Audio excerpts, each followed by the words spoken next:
How many discounts does USAA Auto Insurance offer? Too many to say here. Multi-vehicle discount, safe driver discount, new vehicle discount, storage discount, legacy. How many discounts will you stack up? Visit USAA.com/auto discounts. Restrictions apply. Raise the rudders! Raise the sails! Raise the sails! Captain, an unidentified ship is approaching. Over. Roger. Wait, is that an enterprise sales solution? Reach sales professionals, not professional sailors. With LinkedIn ads, you can target the right people by industry, job title, and more. We'll even give you a $100 credit on your next campaign. Get started today at linkedin.com/results. Terms and conditions apply. My cat Freddie loves to be brushed and cuddled. But stirring up his cat allergens meant sneezing and itchy eyes. Then I found Purina One Live Clear. It's cat food that reduced the major allergen and my suffering in as little as 21 days. Now, we feel closer than ever. If you have issues with cat allergens, you really need to try Purina One Live Clear. Try new Purina One Live Clear today. Purina One, a difference from day one.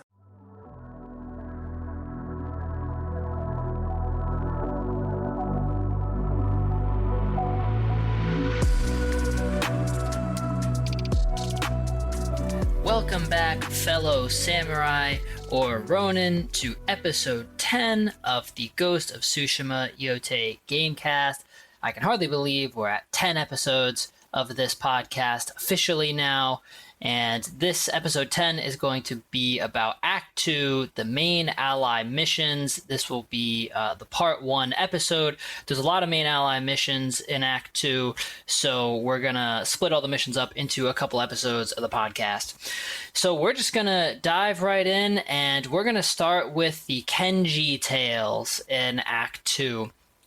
So there's only 2 Kenji tales in Act 2, and there's actually only 3 Kenji tales in total in the whole game. So you do the first one in Act 1. So the first Kenji tale we're going to do is called Natao and the Sake Cellar.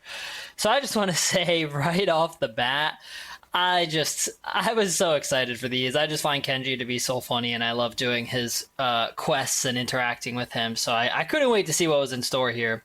So for this quest, Natao and the Sake Cellar, you're meeting Kenji in the Akashima Prefecture, and this is the first, most southern one that you start in after entering Act 2. So you approach Kenji's location on the map, and he's crouching down by a lamppost. Like, he's on the side of the road, and it's kind of out in the middle of nowhere, so you have no idea what he's doing there. It's one of those things that kind of looks funny, where it's like, in the game, he didn't tell you to meet him there, so you're just kind of like riding along and you find him, and it's like, hey, what are you doing? So it's very stormy weather for this. That's been a lot of, it's not all of Act 2, but it is a lot of it. It's stormy, kind of swampy areas. So you talk to Kenji, and it starts with a cutscene of Kenji telling Jin that he stumbled upon the perfect opportunity. Just everything, and I'm not going to do it justice and talk about it in the podcast, but if you play the game, you know how funny Kenji's voice is, and the delivery on everything is. So he says he stumbled on the perfect opportunity, and that down the road lies an enemy Mongol camp that's stocked full of supplies, and the Mongols have just left it empty. So right away, Jin asks Kenji, what he isn't telling him, and Kenji acts super offended, and he says all they have to do is just go take it, and it's simple. And Jin sighs and really doesn't believe it, or he feels like there's more to the story, which is often the case with Kenji, obviously. But, he relents and tells Kenji to lead the way, because he feels like, the food and medicine could be helpful to, a survivor camp nearby. So then you start heading to the camp with Kenji, and so it's not a super far walk, and Kenji says he's been following this group of Mongols for a while, and because Jin asked him about it, and he says, oh, how'd you find these people? And so Kenji's saying, they're arrogant, they leave their camp unguarded. So Jin asks, and this is what I was thinking too. Jin asks him, so who are you waiting for on the road then? And Kenji then says, who, me? Nobody. I was on my way to the camp when you happened by.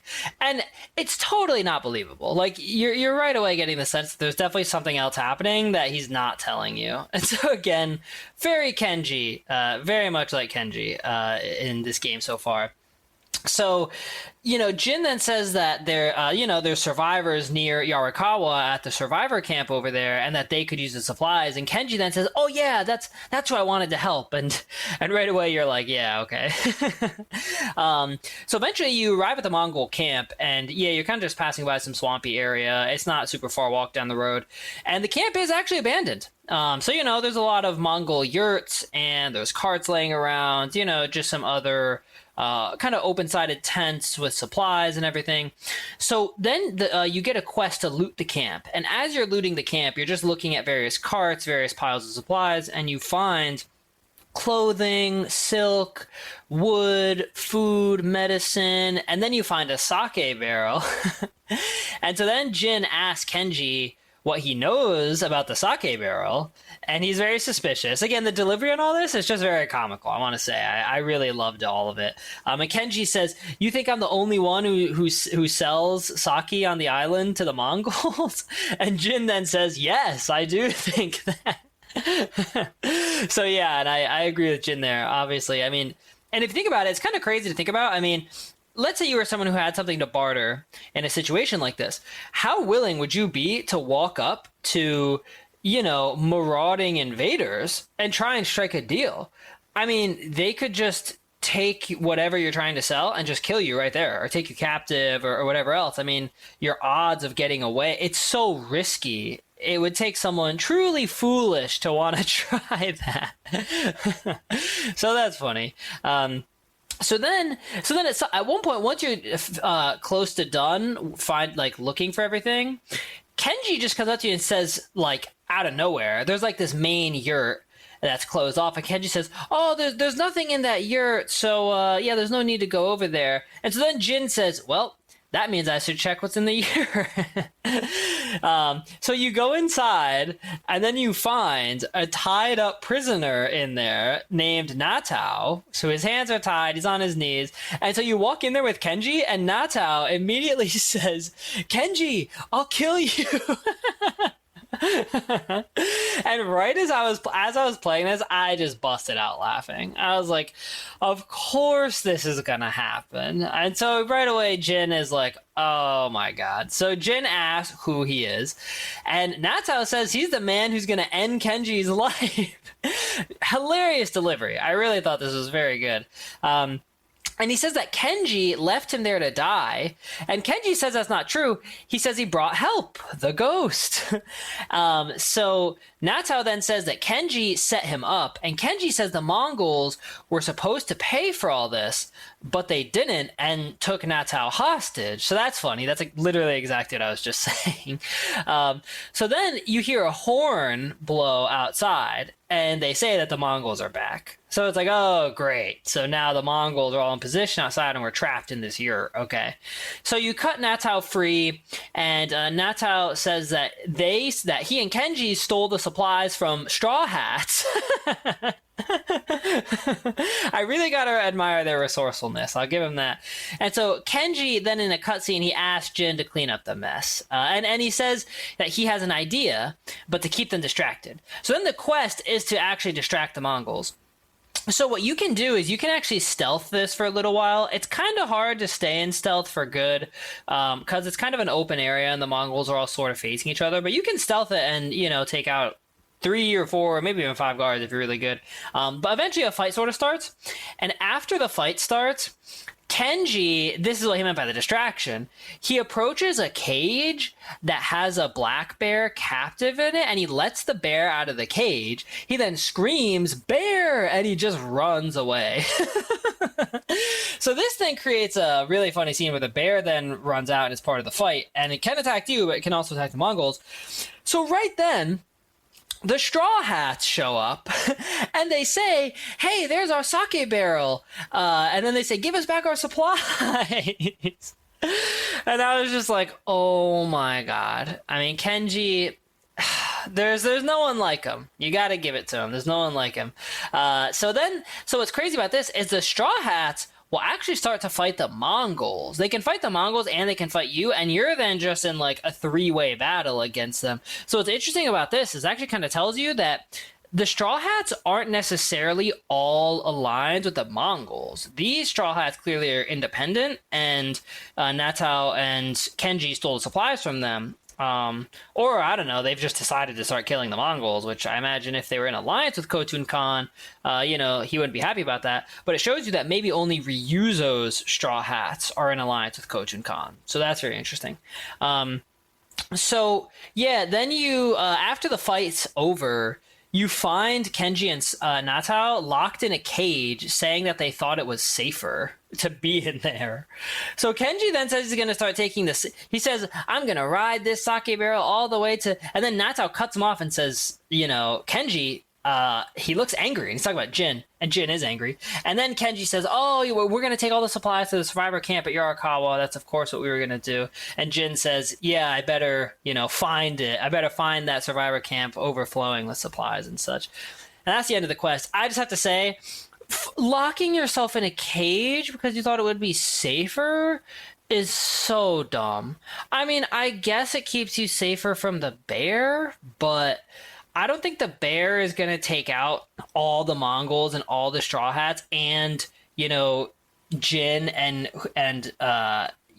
whoever else is there. So the odds are that someone's going to win in the end. And if the Mongols won that fight, you're then just locked in their cage. So there's a lot of funny things like that in this game where I feel like the logic is kind of dumb, but hey, it's video games and it's Kenji, and so they're adding that in for Kenji. So that's the first Kenji quest. So the next Kenji quest, and this is the last one for the whole game, so I'm actually kind of sad about this, but the next and final Kenji quest is called The Delicate Art of Negotiation. So you find Kenji in Umugi Cove, and this is in Umugi Prefecture, and Umugi Cove is the Pirate's Haven that you find over on the western side of the island. So you then you go to Umugi and you say like, oh, who's that over in the shrine? So I actually didn't even realize the shrine was there, but there's this cave shrine over on the side of Umugi Cove. And so you go in there and Kenji's in there and he's like kind of meditating. And I have to say right away, I was like, oh, this is strange. I've never seen Kenji be spiritual, and I thought maybe they're showing a different side to him.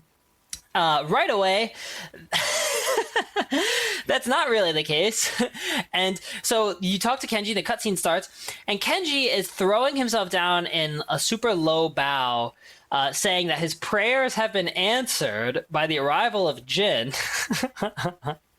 So Jin asks him what's going on, and Kenji says that he owes money to a bandit called Gon the Butcher. And once again, I was just laughing so hard. I just was like, this guy is such a fool. Oh my God. So he says that he owes money to Gon the Butcher, and then Jin says, again, very very flatly and comically, he says, well, you should pay him then. And Kenji says, yeah, I will, but the one problem is he wants to meet me in the middle of nowhere and cut my throat. So again, very funny delivery. Jin asks him what he did to deserve that. And Kenji says that he paid for a delivery of medicine and sake, and Kenji skimmed some of the supplies to help the survivors fleeing Izuhara. And then he laughs. And then Jin said, he literally goes, Kenji, ugh. And he says, Kenji, there's a better way to help people. And then Kenji says, my lord, I am an idiot. And he asks for Jin's help to, watch him from the shadows to keep him safe during this meetup with Gon the Butcher. So, yeah, hey, Kenji at least is saying he's an idiot. All right. at least that's out in the open. Thank you, dude.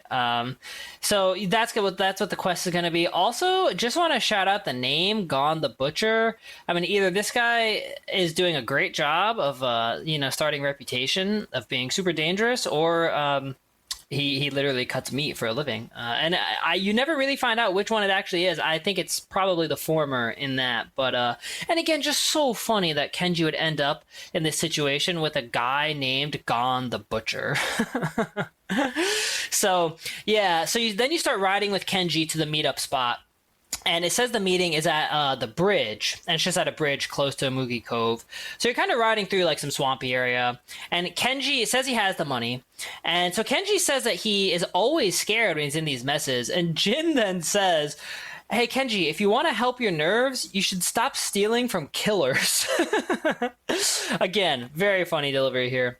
So Kenji then says that he's cheated Gon 3 times before, and he always got away with it.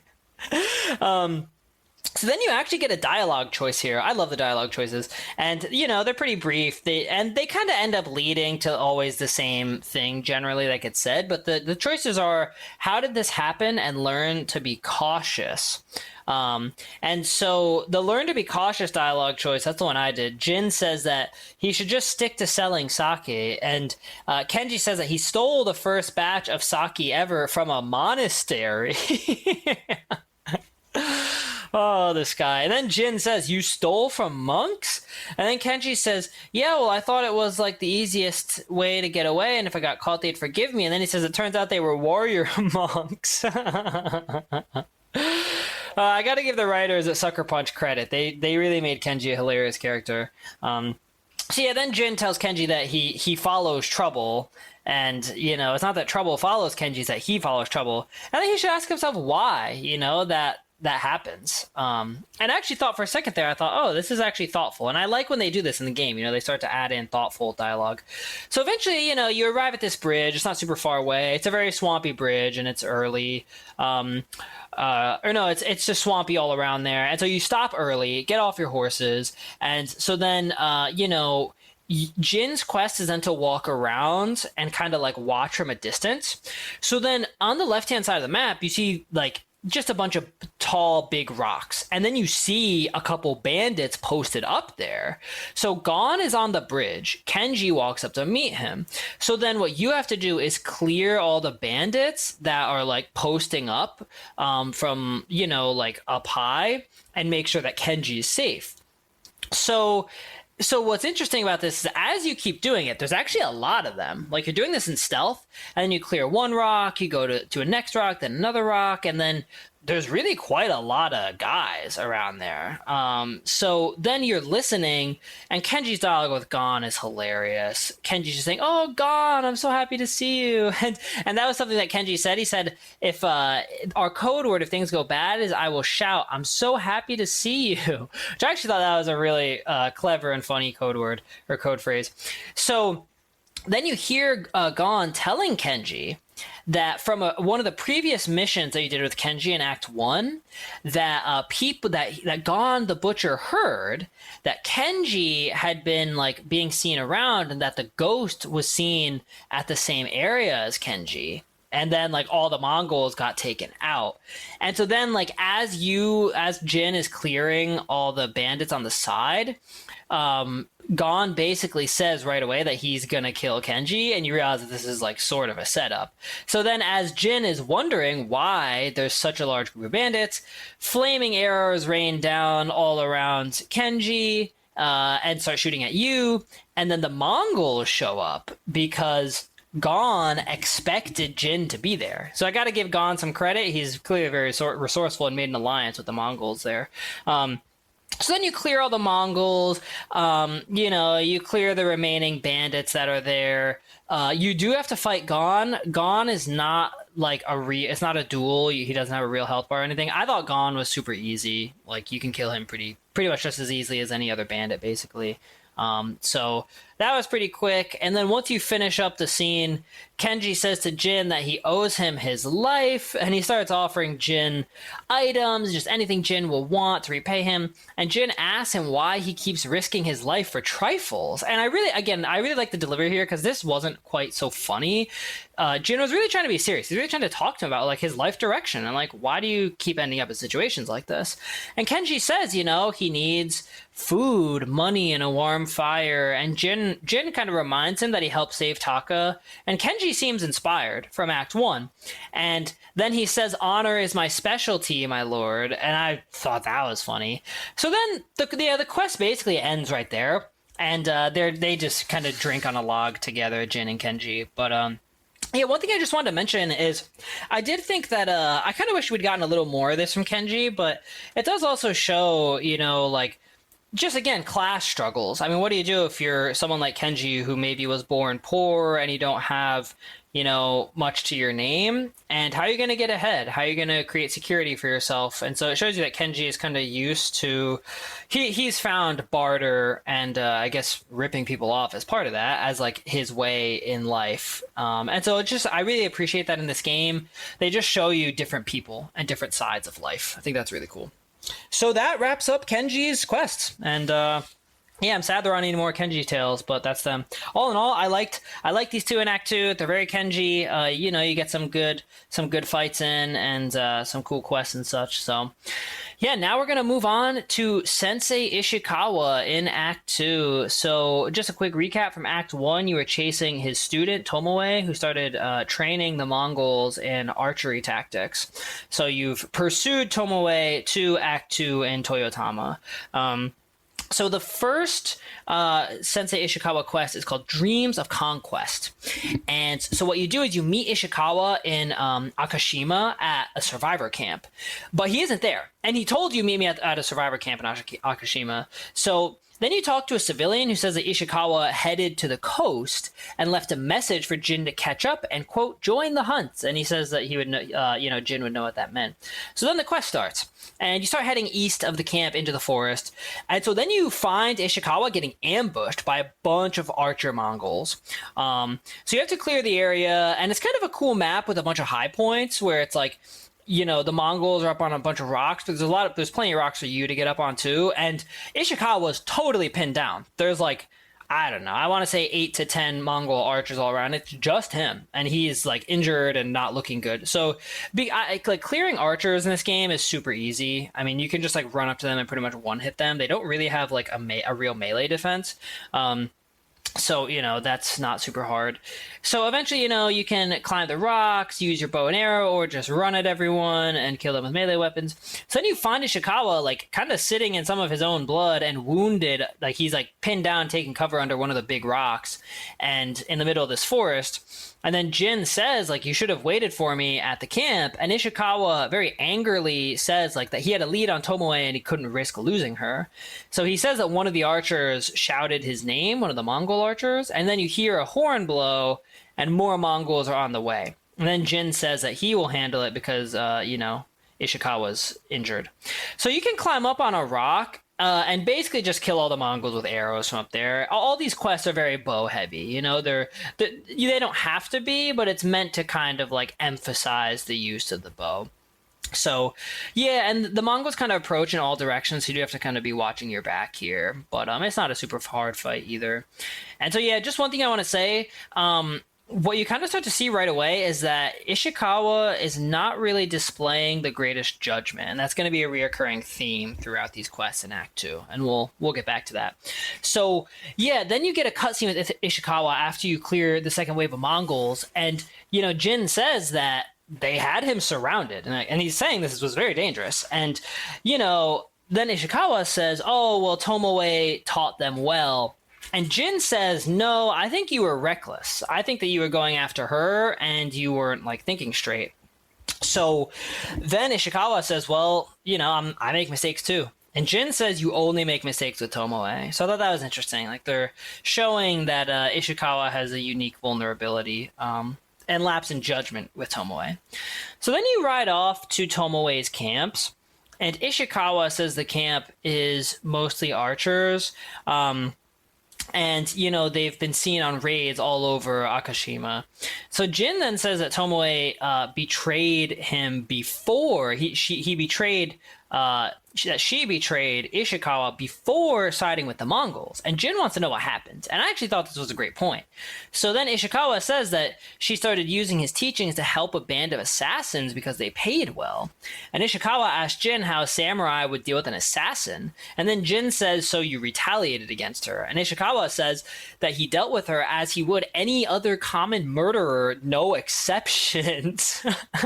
And right away I was like, damn. I mean, like, I see what you're saying, but, like, did you try to talk to her? I mean, like, I just thought that was harsh for your student, this person you've grown close to.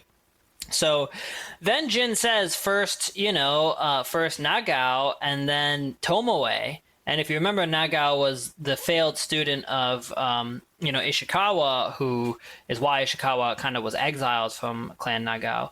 And then, Ishikawa says, yeah, don't disappoint me. And it was kind of funny, but also sort of serious. And I was like, all right, gonna have to keep an eye out for this guy. His students don't do well. So then, you're riding on the way to these one of Tomoe's archery camps. And it's a beautiful ride. This whole time you're riding and talking, there's lots of white flower fields, very beautiful. And then eventually you pass by a bunch of dead civilians, and they have tons of arrows in them. And Jin is super angry. Ishikawa says that, they've been using, the Mongols and Tomoe have been using civilians as archery practice. And Jin asks what Tomoe did before she traveled to the dojo to study archery. Again, I loved this because I thought, like, oh, cool, I want this background. I didn't even think about this, really. And so Sensei Ishikawa then says that her mother belonged to a merchant family in Umugi and that she never knew her father. And so Jin says that killing isn't learned overnight, even for a prodigy with a bow. And Ishikawa, all he says is that Tomoe was born with a taste for blood.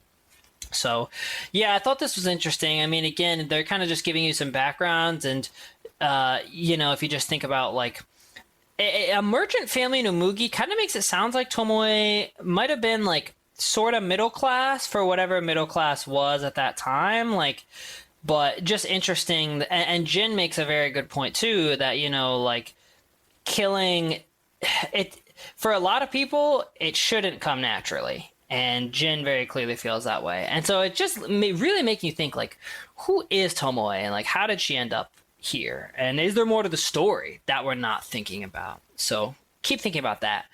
So then you come upon more dead civilians, and Ishikawa gives Jin a lesson on bows being more than weapons, basically. And he starts to, they say a bunch of different things, but the important stuff is, he says that Ishikawa says that he once tied a man to a horse, a wounded man, with a bowstring, and that he's cut meat with an arrowhead, and that for him, a bow and arrow is a tool. And so I just like this, they're trying to add depth to Ishikawa's way of the bow and just show you that it's more of a lifestyle for him and not just a weapon. So that was cool. So then you keep riding, and Ishikawa starts taking responsibility for Tomoe turning out like this. And Jin says that it's not his fault unless he encouraged Tomoe's thirst for violence. Obviously, he didn't do that. And yeah, I thought this was interesting because, Ishikawa kind of beats himself up saying, like, I never should have taught her any of this. And Jin says, like, you just couldn't have known. And it's not like you told her to go kill people, so you can't take responsibility for that. So yeah, so then so I liked this. So then as you get close to this first archery camp, Ishikawa says to approach it like Fort Nakayama, and that's the first one you went in, where you freed the prisoner in there in Act 1.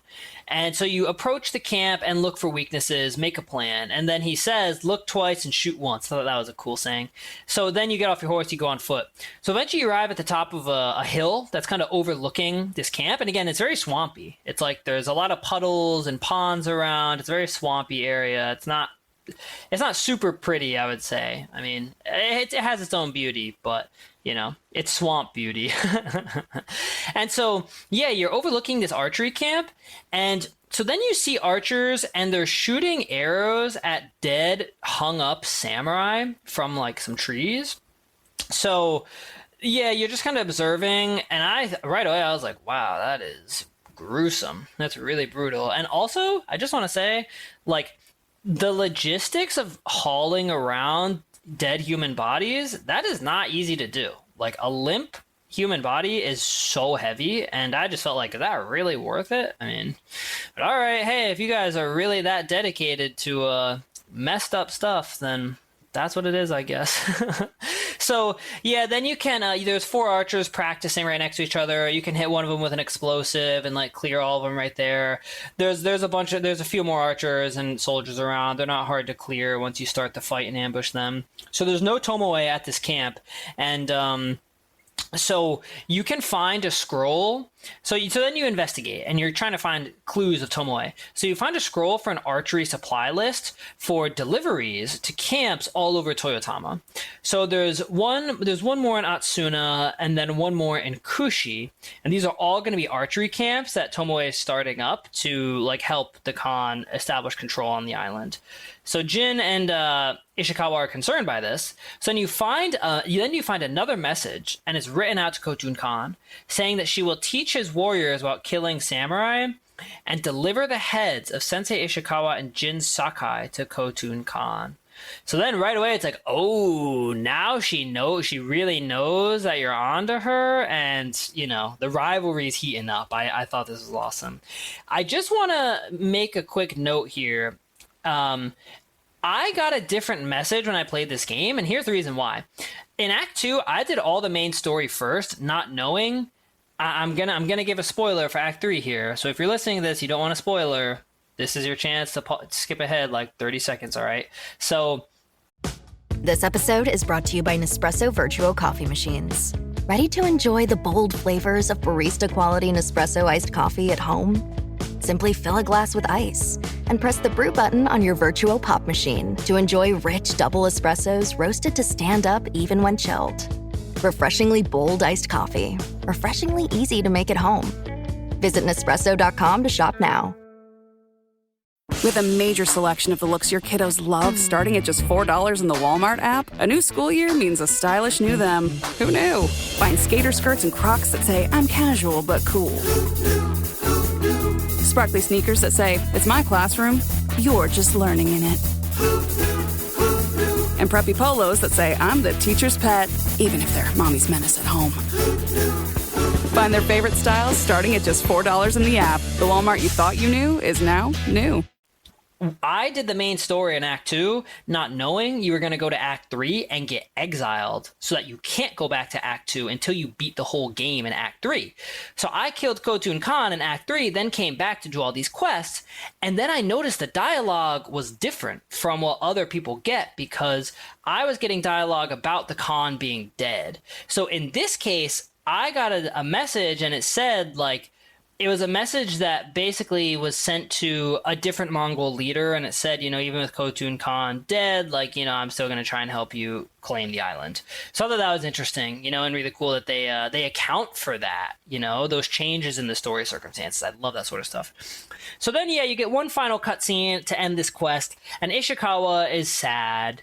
You know, he says that he gave Tomoe everything and she threw it away, and Jin and Ishikawa talk about, you know, if Ishikawa will have the will to kill Tomoe, and Ishikawa says he's ready.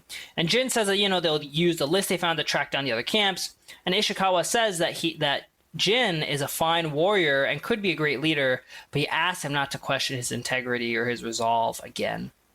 So, yeah, that wraps up the quest. I thought this was a good first quest, you know, introducing you to the Tomoe storyline in Act 2. And, yeah, I'm excited to go hunt some more, you know, archery camps. It's just a cool way to start it off. Makes you excited for what's coming next. So the next quest is called The Ghost and the Demon Sensei. Ooh, scary. So yeah, you meet Ishikawa in Kushi Prefecture this time, and it's at a location called Kawamata Village. So as you walk up to the quest destination, a villager is there, and he's terrified to see you. As soon as he sees you running up, he says, "Don't kill me!" And I was like, dude, what the heck? And Jin is confused, and he says, and the villager says, everyone knows the ghost and the demon sensei are attacking caravans, you know, and he says, like, you know, he heard you doing it on the road, and Jin has no idea what he's talking about.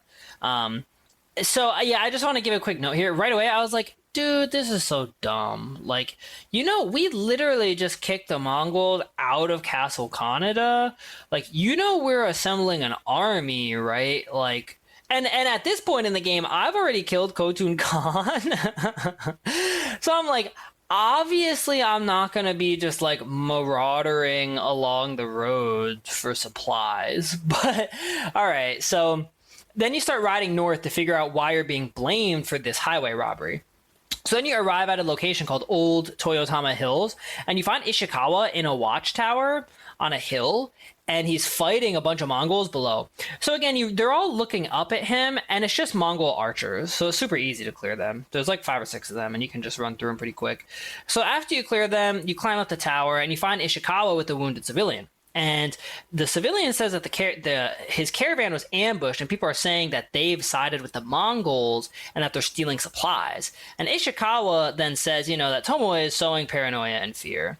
And so Jin says that they should find the ambush site and track them to their archery camp.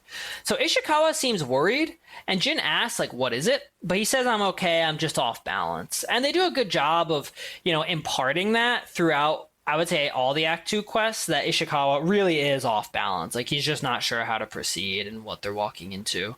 So then you start riding off to the ambush site of this caravan that was attacked.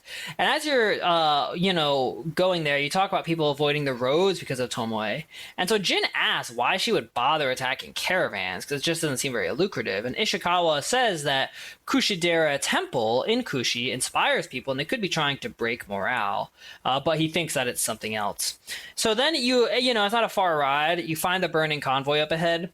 And there's a dead, bloody civilian with an arrow in his chest. He's tied up and tied to a post and shot. And there's a note attached to the arrow. And so the note then reads that it's from Lord Sakai and Sensei Ishikawa, and that no travel is permitted on the roads. So then you find no other survivors, and you're investigating at this point. You find no other survivors, and you find Japanese and Mongol arrows. You keep finding those throughout the Tomoe quest, and you find tracks leading up the road to the camp. So then Ishikawa says, nobody else will die. And so you just kind of, you can tell Ishikawa, he's been saying this a lot. He says, nobody else will die. It's time to stop Tomoe's terror. And he's just running ahead. So then as you're arriving at the camp, as you're close to it, you hear a scream up ahead. And Ishikawa says, oh, there's no time to scout. We have to go in to save her. And then Jin says to him, now who's rushing in with your hakama half tied? And just want to say, I actually looked this up because I didn't know it offhand, but hakama is a Japanese trouser that usually had to be tied. So that's what Jin is saying there. So then you rush in, you're chasing after Ishikawa, and you find a civilian tied up and alone, and there's cliffs all around her. And there's one Mongol yurt that's right there. And so the civilian says that Tomoe told her she would live until the samurai came. And so right away, you get this kind of feeling of dread, honestly. And right then, this woman just gets lit up with a bunch of arrows. And then flaming arrows start landing all around you. And you're getting ambushed by the Mongols right there, Mongol archers. And right away, I was like, damn, that's brutal. Just what happened to that woman, and the fact that they used her in the ambush like that, and even just what Tomoe told her, oh yeah, you'll live until the samurai arrive, and because then we're going to kill you. And I just thought that was brutal. So I just have to say, this was a great ambush. Most times in this game, it's really not a super hard game. But this was one of the few times where, you're just surrounded on almost all sides by tall cliff face, and you basically just have to jump out of the way and hide behind the yurt or something else, and then start scaling the cliff face as fast as you can. And if you don't do that, you're going to take a lot of hits from the arrows. So I did actually like that they, thought of a way to create a challenging level right here. So you scale the cliff, and then once you scale the cliff and you're up there, it's not super hard. Again, it's just a bunch of archers lined up next to each other. You can just kill them all pretty quick. So then once you're done, a cutscene starts where you go back down the cliff to the camp area, and Jin is angry because they walked into a trap. And Ishikawa says that, he spoke with that woman who was a captive 2 days ago because he heard her talking about a Japanese woman she saw with the Mongols. So Ishikawa says that he asked her to find out where they were camped and report back. And Jin is mad. Jin is like so mad. And Ishikawa says like it could have gone the other way and that they could have been standing over Tomoe's body instead of hers. And then Jin says that, he and Tomoe are the same. And Ishikawa then says that Jin expects Masako, Lord Shimura, and him to all be perfect, but that expecting your perfection from your elders is childish. So I thought this was a really fascinating debate. And I'm going to get into it in just a second, but Ishikawa says that, they all choose to carry weapons and choose between life or death. And Jin says that Ishikawa might be too comfortable with that power. And Ishikawa says that he, if he wasn't comfortable with that power, he would be dead, and so would the ghost. And Jin says that not everyone can be samurai, but then Ishikawa says, yes, but we're all killers. And that's the end of the quest. And the quest ends kind of just with them sitting around the fire at this camp in the rain. So I thought this was all super interesting. And just very interesting that Ishikawa would like recruit an innocent to try and help in this. And Jin's reaction is kind of to be expected. I have to say, I think that saying that this is one of those moments where it's kind of both sides-isms, saying that Tomoe and Ishikawa are the same, that's a little extreme.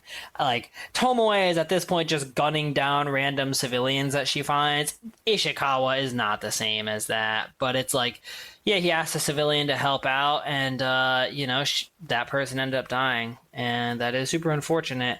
And then the next part of all this where, Ishikawa was talking about how like they carry weapons and choose between life and death, and just how Jin is kind of implying that Ishikawa like isn't a good samurai or isn't worthy of being a samurai. And what I really liked about all this is that Ishikawa, what he is kind of acknowledging in this world, and this is true for this time period, is that like the people who choose to carry weapons, like, and it's not to say that those are the only people who mattered, because they weren't. There's a lot of different factions in, different societies in the 13th century, Japan and elsewhere. But like, rule of law wasn't necessarily established in a lot of places. Rule of force was what ended up being like the law of the land in a lot of different cases.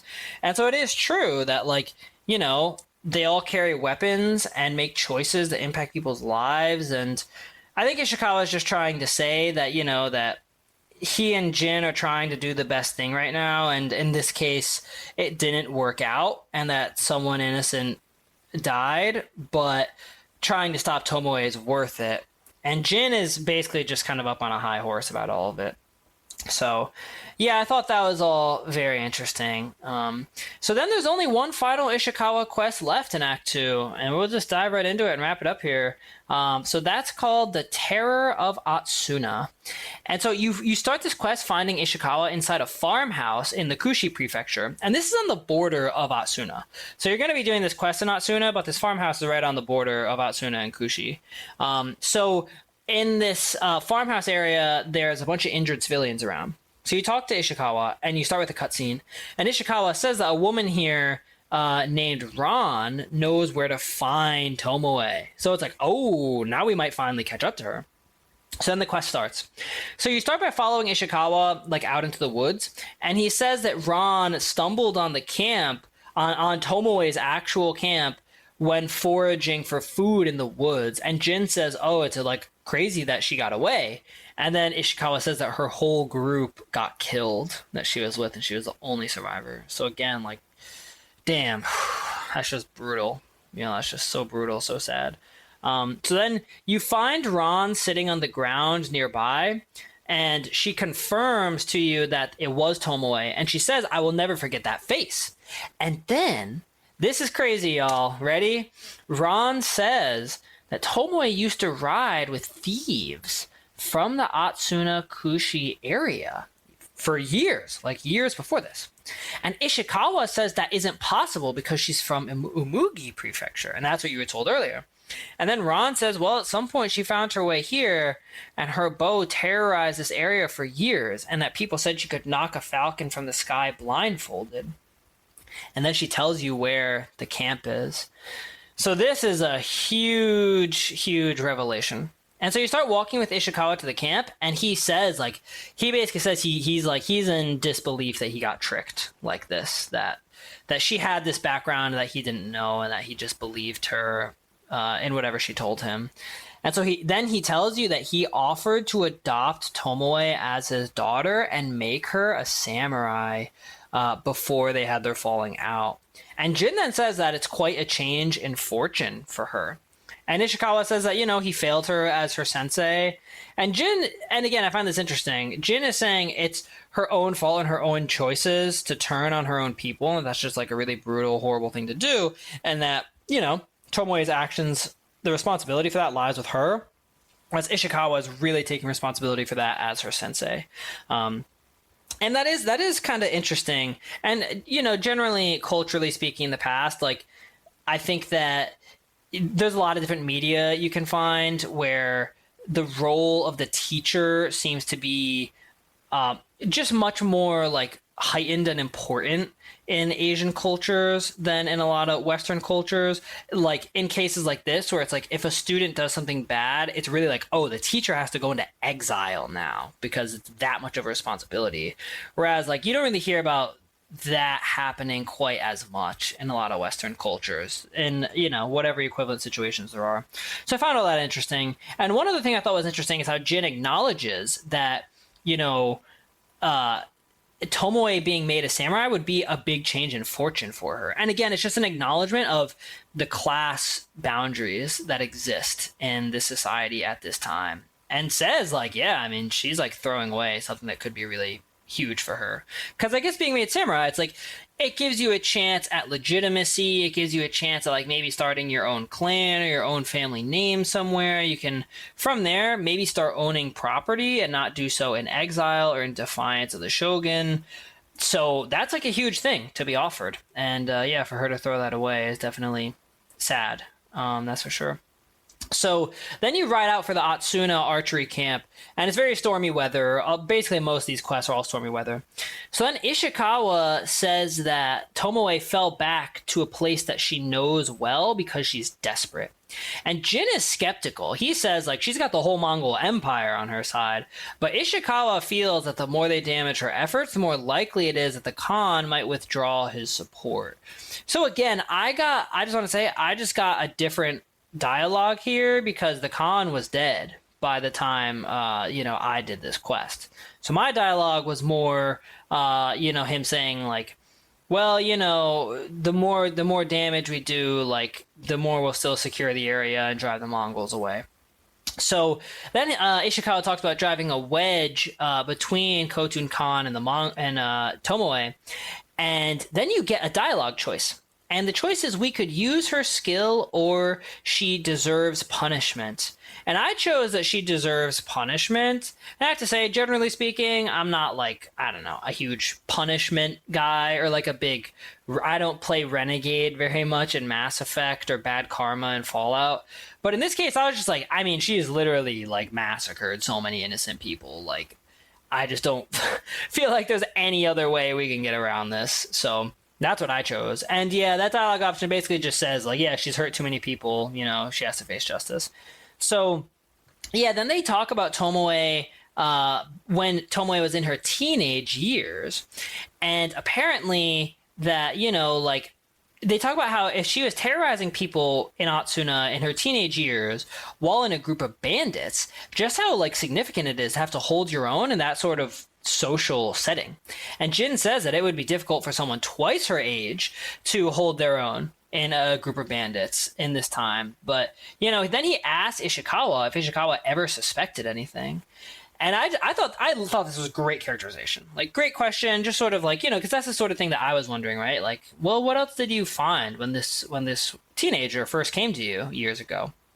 So Ishikawa says that she used to hide a small blade in her sleeve and she would secretly hoard food.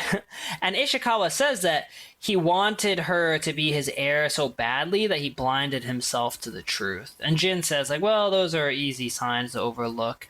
But I did think that was really interesting. For anyone who's watched the Fallout TV show, I'm going to give a little bit of a spoiler here, but it makes me think of that. And again, skip ahead if you don't want to hear Fallout TV show spoilers. But like when the Raiders first show up at, Vault 32, when at the beginning of the show, and you see them and they're like, hoarding food. They're dressed in the vault suits, but they seem clearly not accustomed to vault life. And you can kind of tell that. So I thought this was kind of interesting. And that was a comparison I thought of. So then you arrive and you dismount to scout Tomoe's camp. So then you find an overlook and start surveying. So then you spot Japanese arrows. Tells you Tomoe, has been there or is there. And then you see more Mongol archers practicing on samurai bodies. So then you attack, you clear all the archers, and you find some tracks leading out of the camp. And you assume those are Tomoe's. And then as you're looking up at the tracks leading out on the path from the camp, Tomoe appears. Here she is, everyone. She's finally showing up. And she's wearing this kind of scary demon cat mask. And then she says that she's getting tired of the sensei and the ghost. And her voice is super confident. And then Jin says, all your archers are dead and it's over. And then right then, tons of arrows come in and almost hit them. And they're ambushed by more soldiers. And you get a cutscene of like more Mongol soldiers running in. So just got to say, Jin and Ishikawa get pretty lucky. They dodge a lot of arrows. Either they're very lucky or Tomoe really does suck at training her archers. That's for sure. But so then Jin chases Tomoe off while Ishikawa says, I'm going to hold them off. You chase after Tomoe. So you chase Tomoe for a little bit, and this is a cool chase. Like you're on horseback, you're chasing her through like dense bamboo trees sort of areas and some like foresty areas, split up by some grass here and there. You can shoot arrows at Tomoe, but you can't really hit her, and even if you do, it doesn't really do any damage. So then eventually you get out of the forest, and she takes a left and goes off path towards a cliff that's above the ocean. So at this point, you're on the actual coastline. And you actually get a geography note that pops up. You're at a place called the Musashi Coast.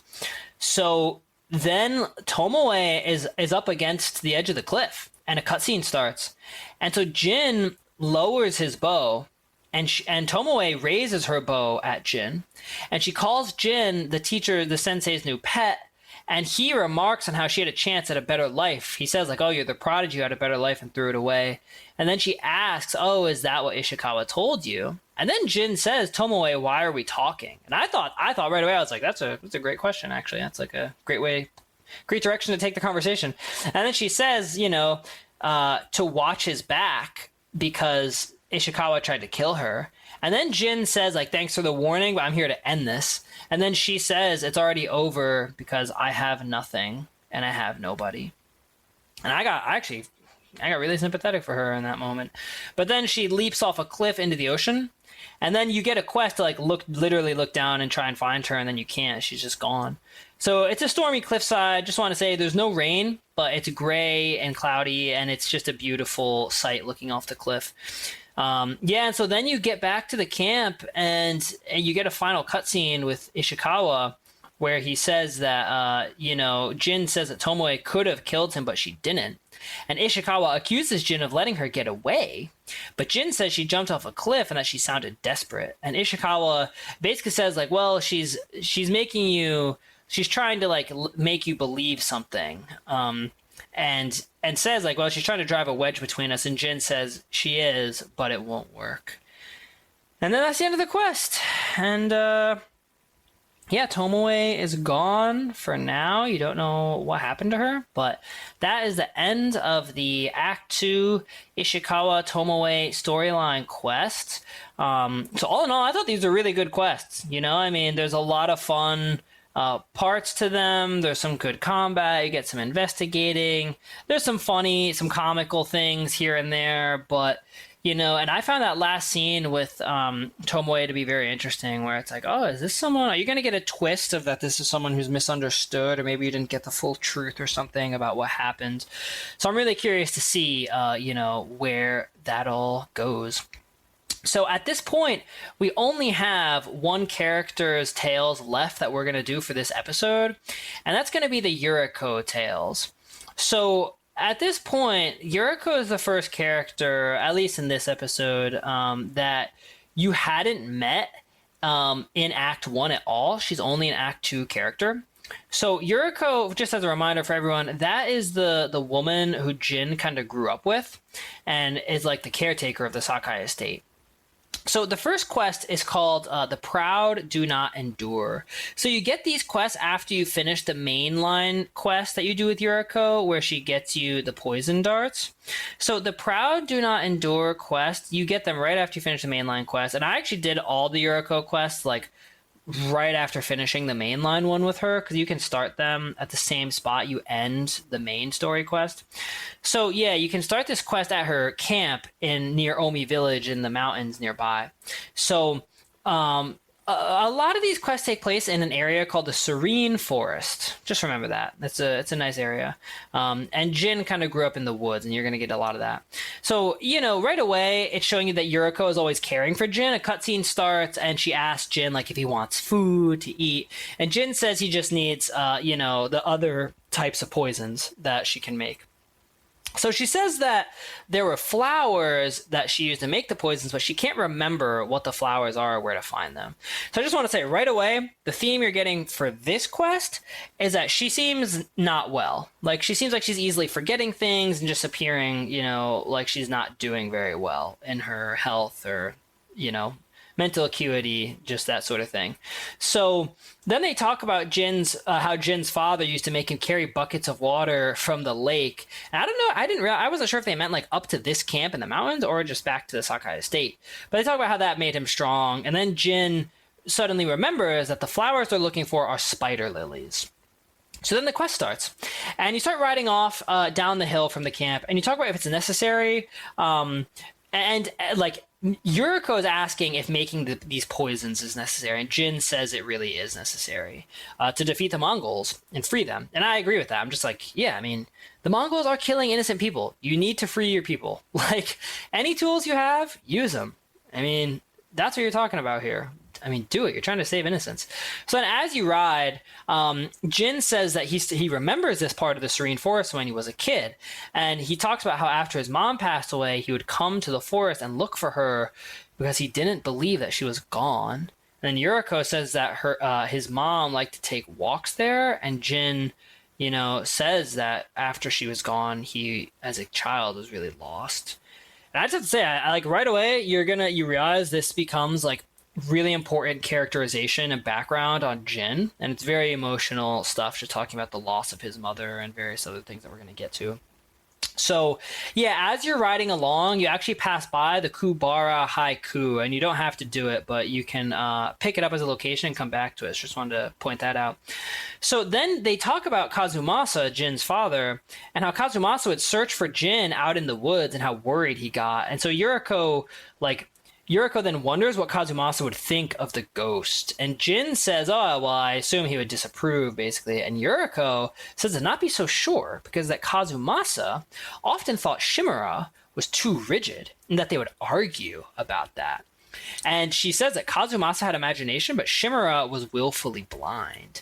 And she says that Jin is much more like his father than he realizes. And Jin is kind of in disbelief about this.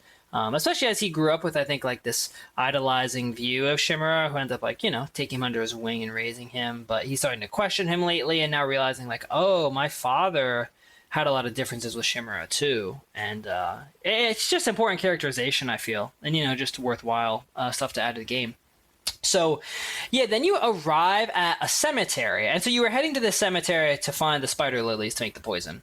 And you find Mongols, and they're basically sort of grave robbing the cemetery. And so Jin and Masako are very upset and angry at the disrespect of this.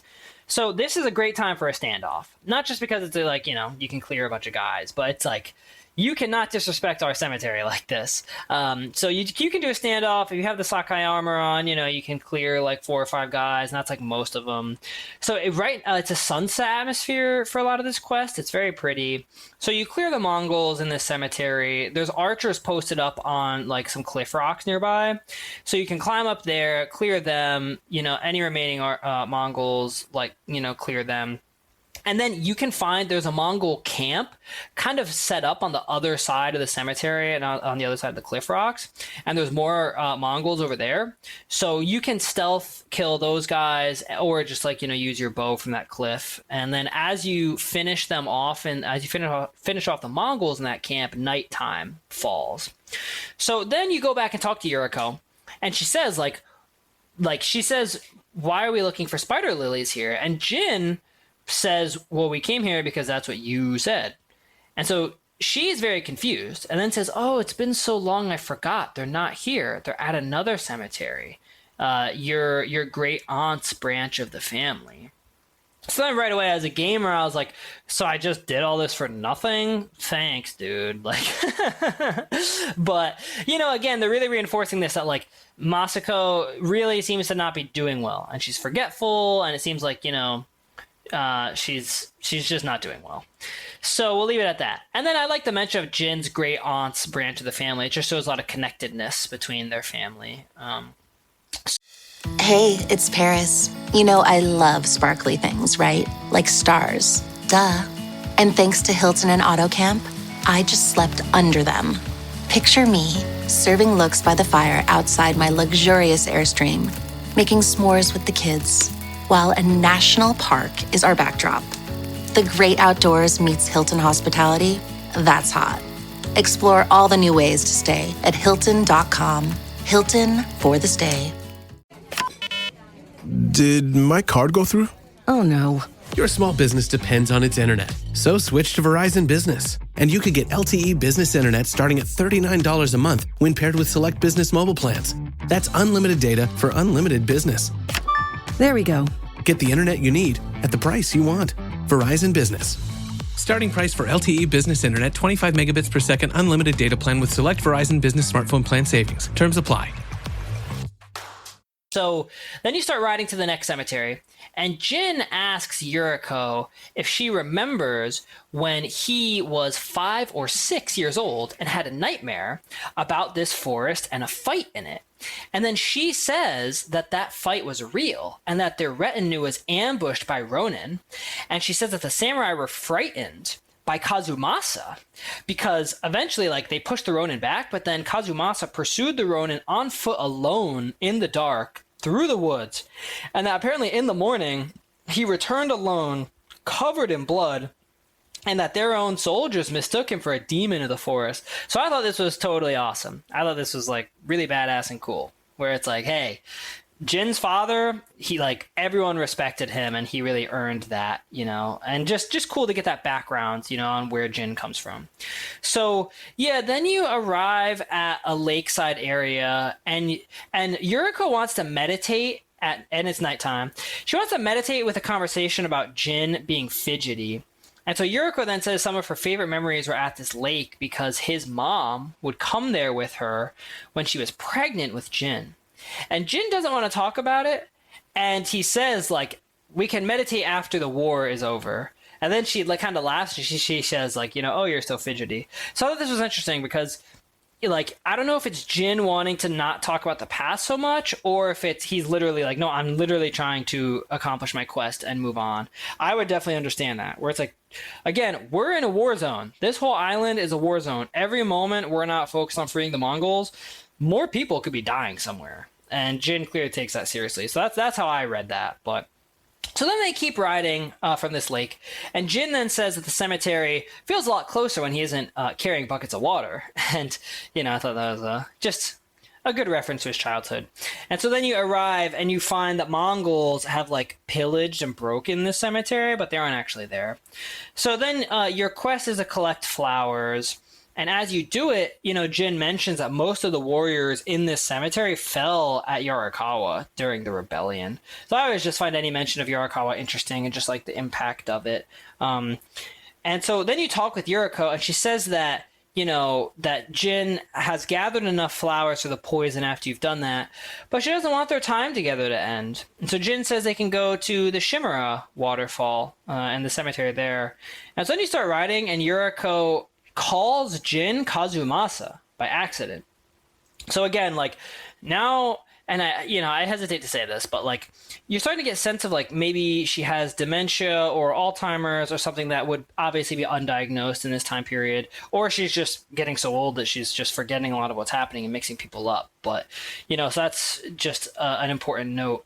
So then you arrive, as you're on your way to the Shimura waterfall, you arrive at a place called Riverside Farm. And the Mongols have like a whole camp established here. So basically, right as you are like outside this camp, Yuriko mixes one of the poisons for you. This is the point in the game where you get the hallucination poison. I gotta say, the hallucination poison is my favorite thing in the game. It's so funny. It's awesome and it's funny, and so it basically just makes, an enemy just like start attacking the other enemies around there, and it just creates a distraction. It's funny to watch, it just totally turns the tide of any battle if you need it. So I like that. So then, you use the poison, you clear the camp. It's a cool fight. You can stealth it, but what you probably do is hit a couple people with the poison and just run in, and then it's like basically 3 on, however many are left. The one thing I gotta say, if you're trying to stealth this, you gotta watch out for the Mongol falcon, because they actually do have a couple falcons at this camp, and those falcons can spot you if you're trying to use stealth. So definitely recommend poisons and explosives and hit the falcons early.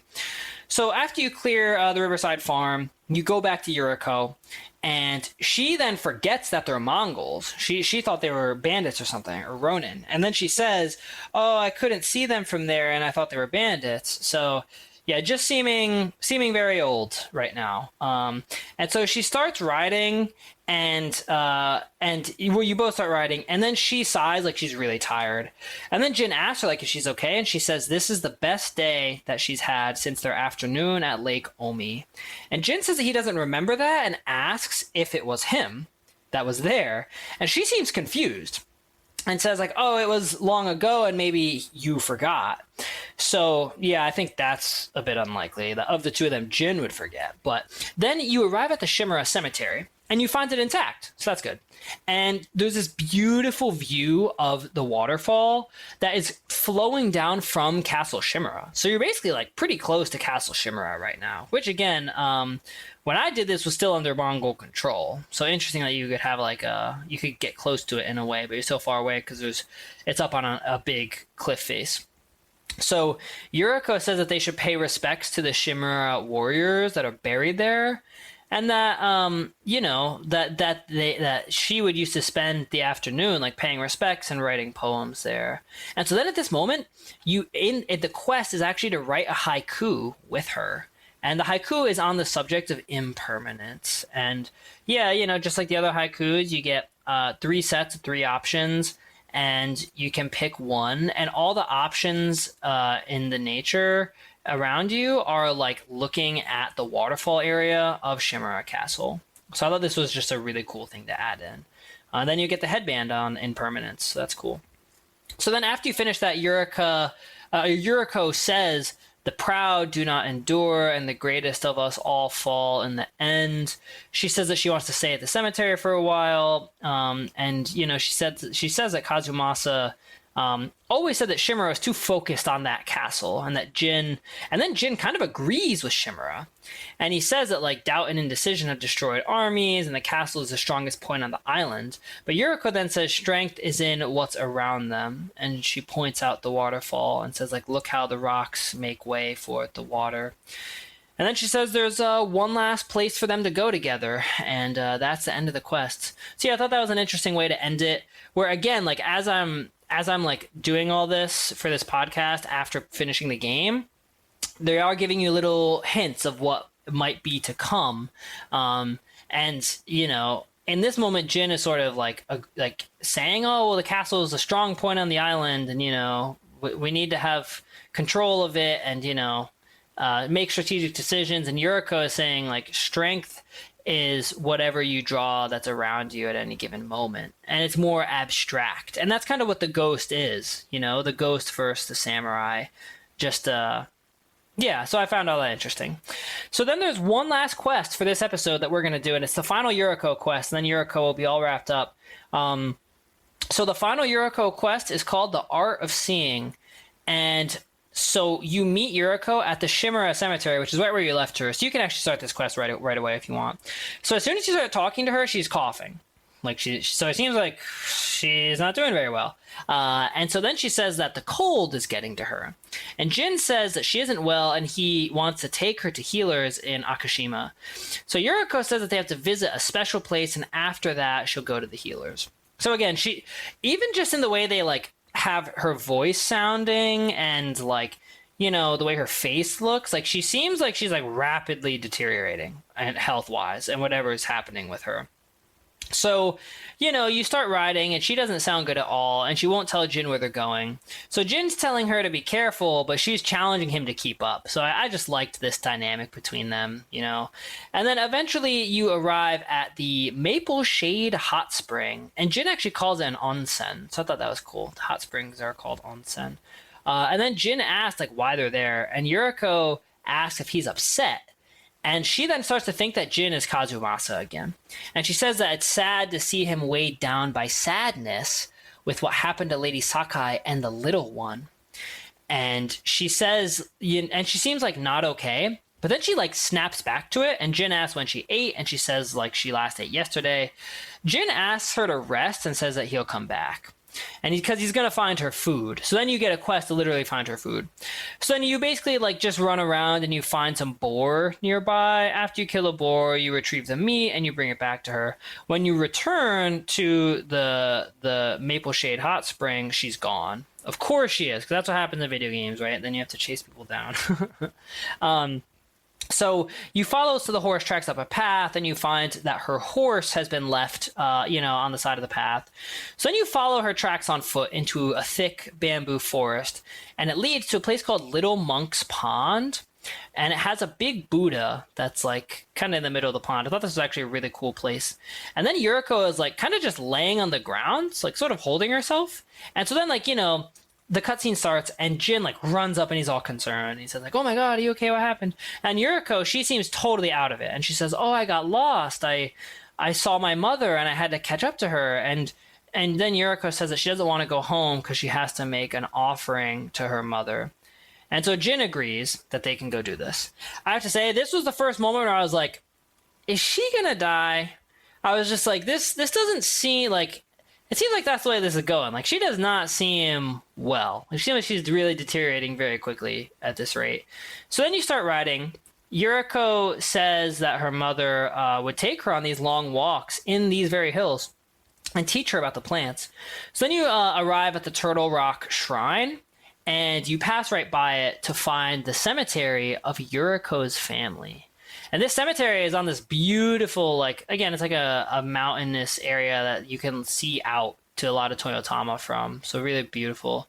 And so you look out at this very stormy area, and she calls Jin Kazumasa again. And so then you start sitting and you're talking and looking out. And she tells the story of when Jin was sick after his time in the forest. And she says that they had already lost Lady Sakai. And then she asks if Kazumasa is listening. And so at this point, instead of fighting it, Jin just starts saying yes. And he starts almost role-playing Kazumasa in this role, in this moment. And I have to say, I found this very impactful because I haven't had any family or anybody I've really known who's had memory loss issues. But I've known people who have, and, I think that it's just an incredibly hard and difficult thing emotionally to go through and see. And I've heard of a lot of people who if they start to get mistaken for someone towards the end of someone's life, they just won't fight it. And I just thought it meant a lot that Jin he's showing that he just wants Yuriko to, just feel comforted. in what seems like are gonna be her soon-to-be final moments, basically. So then Yuriko starts talking about how she gave little Jin the remedy for the sickness, and she says that Kazumasa held her hand because she was scared for Jin. But she says that she was so happy when he held her hand, and she asks if that makes her a bad person. And then Jin says no. And this was the first moment. Again, I think I kind of overlooked this when I was playing it, but as I re-watched the walkthrough and everything, I started to ask myself, wait a minute, is there more going on here that I might have missed the first time? So then she then says that the day they rode together to the onsen and how the sunset was red and full was the best day of her life. And so again, it's definitely very much, implying that they had strong feelings for each other here. This is Yuriko and Kazumasa after the passing of Jin's mother.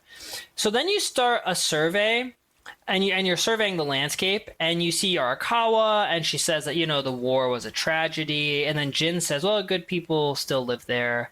The next survey spot is Castle Kaneda.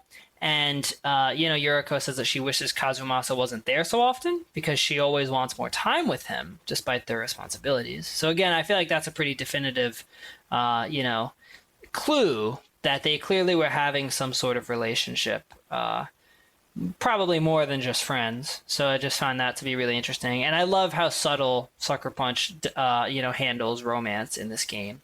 And then the final thing you can look at is Kushi Temple, and you can see the pagoda, and she says that she would always go there and pray for Jin. So then after finishing this cutscene, or after finishing this survey, a cutscene starts, and Jin basically is he wants to talk to her, but then she's not responding, and as the camera pans out, Jin looks over, and her eyes are closed, and she's kind of leaned back, and she dead. And that's it.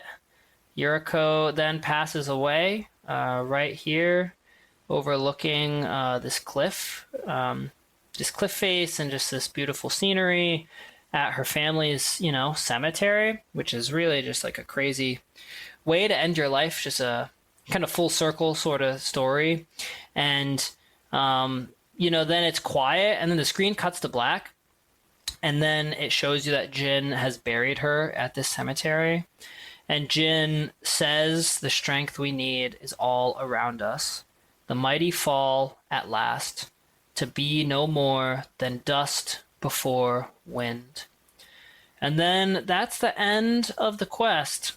And I have to say, I thought this really tied up all the loose ends really well of just Jin's family, and these Yuriko quests really just give you insight on Jin's background and the things that turned him into the person that he is. And I found them very impactful. And I have to say, all in all, these quests aren't super exciting, I would say, in terms of combat and stuff you're doing, but they're arguably some of the most important for the characterization you're getting about Jin and his family in the whole game. So yeah, that's the end of the quest. And again, I just want to point out how long it would take to bury someone. And to their credit, the weather has changed from when Yuriko passed away and after she's buried. So it is implying that it took a while. And I just think it's really cool that they add in stuff like that because it is, realistic. And I do have one thing I have to end with here, which is that as the quest ends, the Japanese lettering comes up on the screen, and you get the quest name, and you get the music and everything. And so Jin looks sad. And then in this scene, your horse headbutts you. And this happens at the end of the quest things before, but this was just a really sad, solemn moment where and then Jin is looking sad and the horse walks up. And in a way, I found it really meaningful because it's almost your horse is kind of connecting with you. But it was just comical in the way it happened. It was just here's a sad thing. And then this horse just slams its head into you. And Jin is turning around looking at it. So that was a funny way to end it. But yeah, so that wraps up this part 1 episode for the Act 2 main ally missions. We finished up with Yuriko. We finished up with Sensei Ishikawa, at least until Act 3. And we totally finished up with Kenji for the whole game through this. So I hope you guys enjoyed this episode. If you have any thoughts, or if there's anything I missed, anything you wanted to add, hey, drop it in the Spotify comments. Leave us a 5-star review on any of the platforms you listen to this. You can reach out to us on the Robots Radio Discord, or find us on Blue Sky, send us an email. All that stuff is in the show notes here. So, hey, thanks for listening, everyone. And let me just say, if you're going to be doing quests with Kenji, just be ready for anything. You never know what Kenji is going to have you running around doing.